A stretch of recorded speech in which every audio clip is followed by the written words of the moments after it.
以前总被嘲笑中国人偷井盖，现在好了，风水轮流转了。现在的美国零元购跳过了日用品、奢侈品，直接开始挑铜线电缆下手了。哪怕是公共设施、新能源充电桩、网红大桥管线，只要带铜能换钱，通通一律清空。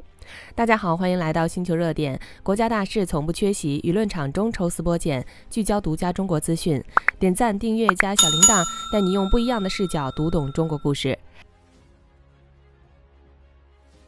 现在的美国零元购早就升级换代了，人家都有专属职业素养了。现在合格的美国零元购可以分不清电路的零线火线，但绝对门清当天的国际铜价走势。谁能想到，如今最卷的高薪副业，居然是半夜扛着工具去偷电缆铜线？为啥现在电缆成了香饽饽？很简单，现在新能源车普及，直流快充充电桩里面包裹着超粗的纯铜导线，放在咱们眼里这是便民的新能源基建，放在美国零元购眼里，这根本不是线缆，是一沓沓实打实的美钞。尤其是近2年国际铜价一路暴涨，更是把这群人的偷铜热情彻底点燃了。这群小偷的作案手法那叫一个行云流水，专业高效，全程只需要10到30秒。深夜开着皮卡低调抵达现场，下车掏出锂电液压剪、角磨机，咔嚓几下，粗壮的电缆直接剪断，随手扔进后备箱，一脚油门潇洒跑路，整套流程丝毫不拖泥带水。你可别以为他们偷一次能赚大钱，这么粗一根充电桩电缆，他们黑市倒卖也就赚20美元左右，几十块钱的收益，但留给运营方的烂摊子简直是毁灭性的。单条线缆的维修成本直接高达3000到8000美元，几十块的利润换来几万块的损失，这买卖也就美国零元购能干得出来。而且这群人毫无底线，偷完一次还会反复回访，主打一个薅羊毛薅到秃。2025年4月，桑尼维尔的特斯拉充电站直接惨遭一锅端，24个充电箱里的19条线缆一夜之间被剪得干干净净。运营商第2天上班直接喜提几万美元的维修账单。最气人的是德州的一处快充站，运营商好不容易安排维修师傅把被偷的高压电缆全部换新，结果师傅收拾工具离场才不到2个小时，零元购团伙直接杀了个回马枪，崭新的电缆再次被全部偷走。第2天车主过来充电，现场只剩一地维修包装盒和光秃秃的线缆断口。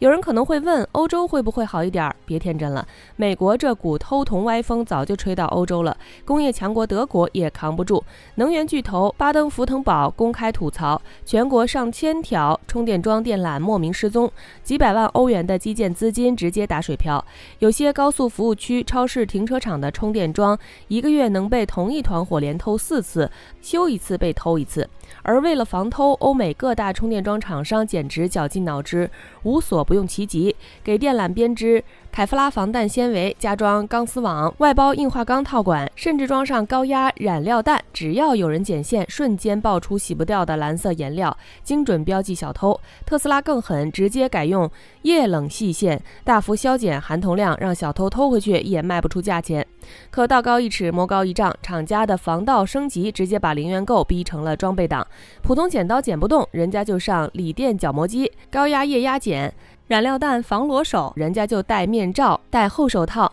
云端报警跑得快，人家作案全程20秒。警察慢悠悠赶到现场，小偷早就销赃拿钱跑路了。户外充电桩防得严，他们就转战私人领域。下图有户人家的私人充电线，1年内被偷了3次，就连大白天都有人明目张胆上门捡线。他家充电线直接成了小偷的固定补给站。更搞笑的是市政路灯电缆。2026年6月，西雅图警方深夜巡逻，撞见一个穿着专业反光工服、装备齐全的男子蹲在西大桥上忙活。男子淡定谎称自己是电力工人，加班修路灯。结果警方一查，好家伙，手边整齐盘着120多米粗铜线，全套偷盗工具一应俱全。最讽刺的是，这座桥之前就因为频繁偷铜，照明系统早就彻底瘫痪，漆黑一片。这人居然还跑来补刀，几百美元的赃物换来的是市政部门10万美元的维修成本，妥妥的为了几串烧烤钱，直接拆掉一整家烧烤店。更魔幻的是他的结局，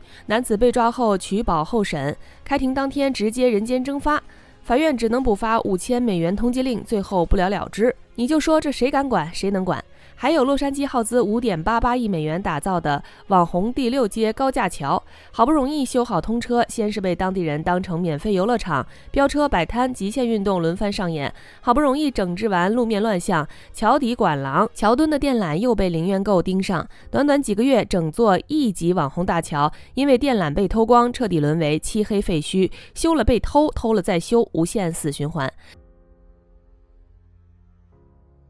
看完这些离谱的偷盗现场，你是不是疑惑美国到底怎么了？好好的发达国家，怎么全民扎堆偷铜线？这可不是个别闲散人员的小动作，而是已经演变成全民狂欢，直接撼动国家工业根基的离谱乱象，甚至把美国逼出了一套全球最扭曲的铜资源供需闭环。说出来你敢信？现在的美国一边是全球最大的废铜出口国，一边又是全球铜资源紧缺、疯狂进口铜材的第一大国，是不是听着特别矛盾、特别扭曲？自己国内遍地铜矿、遍地线缆，全民疯狂偷盗倒卖，转头还要花重金从国外进口铜材，这魔幻操作也就美国能复刻。近期20万吨高纯铜紧急抵运美国，创下2014年有航运记录以来的单月最高进口量。表面看是美国要在2027年加征15%铜材关税，2028年上调至30%，贸易商提前囤货抄底，但真实原因没人敢说透。美国本土的铜快被老百姓偷空了。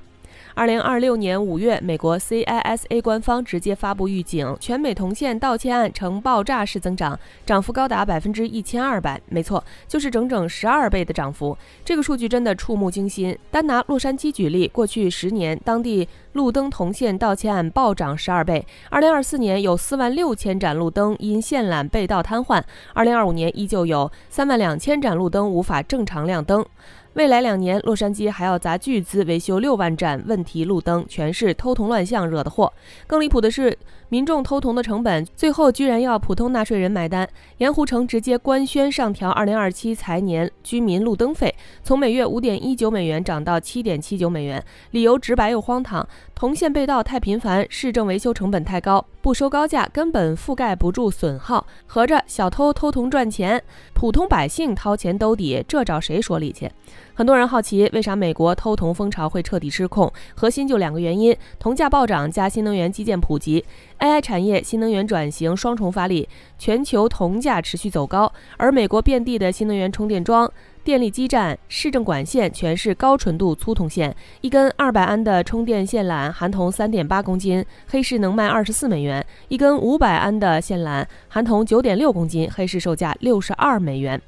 10几秒作案，零成本高回报，违法成本极低，这样的买卖自然吸引无数人跟风入局。哪怕官方维修成本动辄几千上万，小偷根本不在乎，他们只看当下能赚多少。桑尼维尔、德州充电站的反复被盗，都只是全美乱象的一个缩影。乱象愈演愈烈，美国官方也慌了，开始紧急立法补救。2026年2月，加州众议员直接提出专项法案，新增有组织金属盗窃罪重罪条目，专门打击团伙偷铜行为，同时搭建跨部门信息共享机制，从偷盗、运输到销赃、废品回收全链条严查整治。可立法的速度根本赶不上全民偷铜的速度。就拿洛杉矶网红桥来说，短短半年时间，1公里的桥梁被偷走11公里的电缆，维修成本超250万美元，当地政府被逼到崩溃，专门成立铜线盗窃专项抢修部门，24小时待命维修，依旧顶不住源源不断的偷盗者。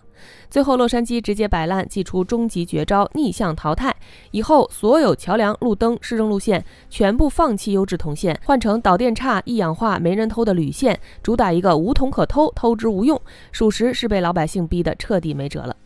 这还不是最抽象的，现在小偷已经偷到分不清线路材质，开始大范围误伤光纤宽带。2025年全美发生18327起宽带通信线路破坏盗窃案，影响1180万用户，相比2024年涨幅高达59%。绝大多数破坏都是误伤，小偷夜里分不清铜线光纤，看着像线缆就直接剪断，硬生生把通信基建也搞瘫痪了。最讽刺的闭环来了，美国人疯狂偷盗国内工业铜材，低价卖给废品回收站，大量废铜批量出口海外，占据全球18%的废铜贸易份额。海外企业回收熔炼加工成高纯铜材后，再高价卖回给美国，一圈折腾下来，美国铜资源白白流失，还要花双倍价钱买回自己的原材料，纯的冤大头操作。一边是资本市场疯狂炒作 AI 新能源，堆砌高端科技泡沫，一边是底层民众疯狂掏空国家最基础的工业命脉，瓦解基建根基。高端科技和底层乱象极致割裂，看似繁华先进，实则内部早已千疮百孔。这种全民摆烂、本末倒置的魔幻现状，也难怪越来越多人感慨，美国的衰落真的肉眼可见，无可逆转。好了，今天的内容到这里就结束了。如果你喜欢小编的影片，还请大家多多点赞转发，让更多的人一起见证中国进步。关注我的频道，这样既能回顾往期视频，又不会错过之后的精彩内容。那我们下期节目不见不散。